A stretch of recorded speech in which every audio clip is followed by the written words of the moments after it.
ورحمۃ اللہ وبرکاتہ۔ ایک ویڈیو جو ہے وہ نظروں سے گزری تو میں نے سوچا کہ آپ کے سامنے شیئر کر دی جائے۔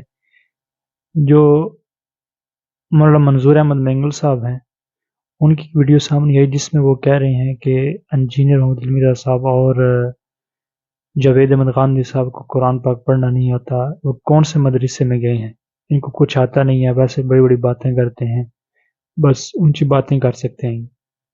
جاوید احمد غازی، جاوید مغامدی جیسے منحوس انسان، غبی اور اغبل اغبیا جو قرآن کے ایک صفحہ پڑھتے ہوئے آپ اس کو نہیں سنیں گے۔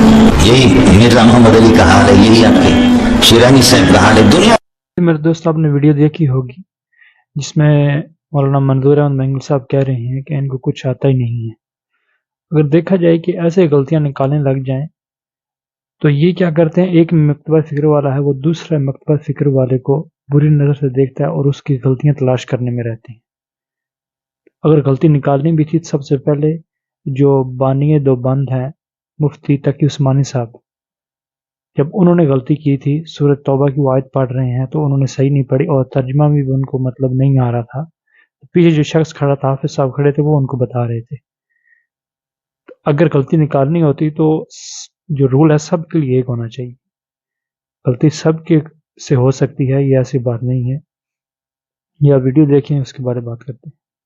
عثمانی صاحب جو پلانٹ ارتھ پہ دیوبند کے سب سے بڑے مفتی ہیں، انہوں نے قرآن کی مشہور زمانہ آیت سورہ توبہ کی آیت نمبر 24 بالکل غلط پڑھی۔ اس میں نبی اللہ تبارک و تعالی نے ارشاد فرمایا کہ ان کان آباؤکم وابناؤکم وازواجکم وعشیرتکم واموال اقترفتموها وتجارة تخشون كسادها ومساكن ترضونها أحب إليكم من الله ورسوله فتربصوا حتى يأتي الله بأمره في سبيله وجهاد في سبيل الله يتربصوا حتى يأتي الله بأمره في سبيله وجهاد في سبيل الله يتربصوا حتى يأتي الله بأمره في سبيله وجهاد في سبيل الله۔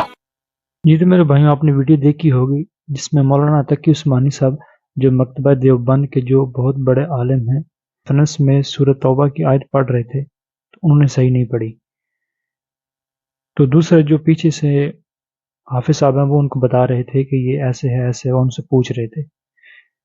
یہ ایسی بات نہیں کہ غلطی ہر کسی سے ہو جاتی ہے، شاید وہ ان کا جو ایج ہے وہ زیادہ ہونے کی وجہ سے مطلب جو یادداشت ہے وہ بھی کمزور ہو جاتی ہے، اور دوسری یہ بھی ہے کہ انسان سے غلطی ہو سکتی ہے۔ یہ ایسی بات نہیں ہے کہ غلطی جو ہے وہ انسان سے نہیں ہوتی، غلطی ہر انسان سے ہو سکتی ہے، ایسی بات نہیں ہے۔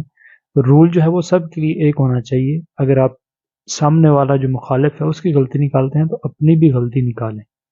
یہ ایسا نہیں ہے کہ آپ جو مخالف ہے اس کی آپ غلطی نکال رہے ہیں، یا دوسرے مکتبہ فکر کا ہے یا کوئی بھی ہے انسان، اپنا جو بندہ ہے اس کو وہ چھوڑ رہے ہیں۔ ایسا کیوں؟ رول سب کے لیے ایک ہونا چاہیے۔